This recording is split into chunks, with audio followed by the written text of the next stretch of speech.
Ya.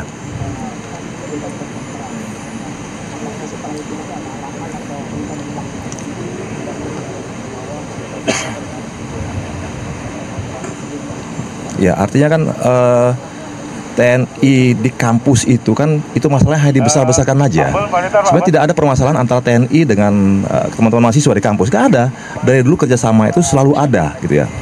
Dan berlangsung sudah lama. Contoh misalnya saat ini misalnya yang kami lakukan misalnya TNI memberikan pelatihan kepada prajurit TNI dilatih di IPB. Nah, dalam rangka memberi bekal dalam rangka untuk kompi pertanian. Nah, kemudian kami TNI juga menggandeng teman-teman dari beberapa universitas untuk pengamangan radar, pengamangan drone, pengamangan senjata.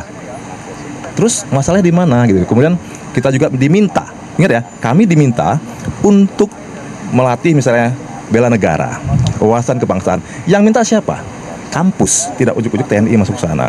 Nah, kenapa dinarasikan seperti itu? Nah, itu yang harus kita analisa bersama. Kenapa tiba-tiba sekarang dinarasikan seolah-olah gitu ya, TNI dan mahasiswa itu berhadapan, bermusuhan gitu ya. Kenapa? Nah ini, apakah ini ada unsur untuk mendelegitimasi pemerintah, merondong pemerintah dengan cara membenturkan TNI dengan mahasiswanya? Karena kan sistem pertahanan sistem pertahanan semesta, gitu ya. Kalau TNI sudah jauh dengan rakyat, TNI sudah jauh dengan mahasiswanya, ya nggak bisa berlaku untuk sistem santa nanti. Nah itulah sistem untuk melemahkan sistem pertahanan kita. Nah itu yang harus kita sadari bersama. Nah karena itu kami juga mengajak kepada teman-teman mahasiswa, teman-teman kampus, kita menggunakan nalar yang logis. Ya. Babinsa di situ bertugas tidak untuk memata-matai atau tidak untuk mengintimidasi kegiatan kampus. Ya. Tugas sama Babinsa adalah memonitoring wilayah, sehingga dia bisa menyiapkan kantung-kantung perlawanan apabila terjadi perang semesta, perang gerilya atau perang berlarut. Itu tugas dia. Jadi dia mendata berapa perempuannya, berapa laki-lakinya, di mana ada bengkel yang bisa digunakan, misalnya terjadi pertempuran, bisa untuk perbaikan senjata, di mana ada ahli yang memang ahli museum, di mana logistik wilayah. Nah, seorang Babinsa itu harus menguasai itu, sehingga dia memonitoring wilayah, sehingga apabila benar-benar terjadi kita perang gerilya atau perang berlarut tadi, udah nggak aneh lagi dan masyarakat sudah kenal ini loh Babinsanya, nah, gitu ya kira-kira ya. Jadi menurut saya narasi-narasi miring tadi itu yang perlu kita luruskan bersama-sama ya. Wong cuma ngobrol aja kok dia dibilang memata-matai. Besok-besok kita makan dekat kampus UI situ dibilang memata-matai. Kayak saya jemput anak saya kuliah deh, dibilang mati. Jangan lah ya. Udah kita berpikir logis saja, tidak ada perintah. Ya, saya ulangi, tidak ada perintah kita untuk represif, tidak ada perintah kita untuk mengintimidasi, apalagi mencampuri urusan internal kampus, gitu ya.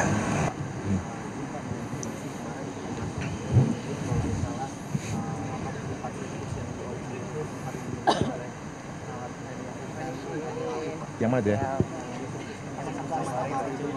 Kenapa?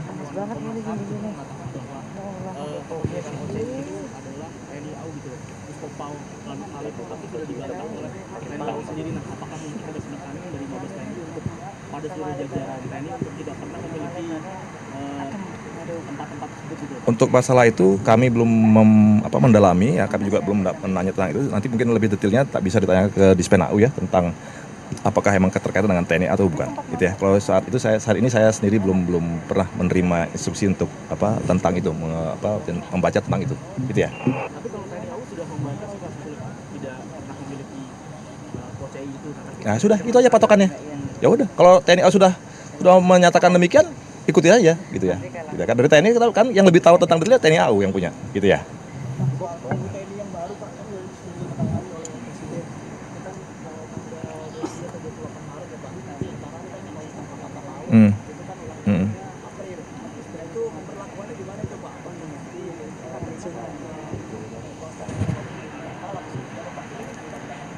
Ya, kalau undang-undang sekarang kan sudah berlaku, Undang-Undang Nomor 3 Tahun 2025 namanya. Nah, tentang bagaimana jabatan Kepala Staf Angkatan Laut, ya kita tunggu sidang wanjatinya. Nah, gitu ya. Saya aja belum tahu kok. Ya, gitu ya. Kita tunggu aja. Sabar, tenang. Nanti pasti diumumkan kan? Pasti akan diumumkan pada saatnya. Gitu ya, teman-teman sekalian. Oke, saya cukup ya. Kasihan yang berdiri tuh. Ya. Makasih ya. Yuk. Oke.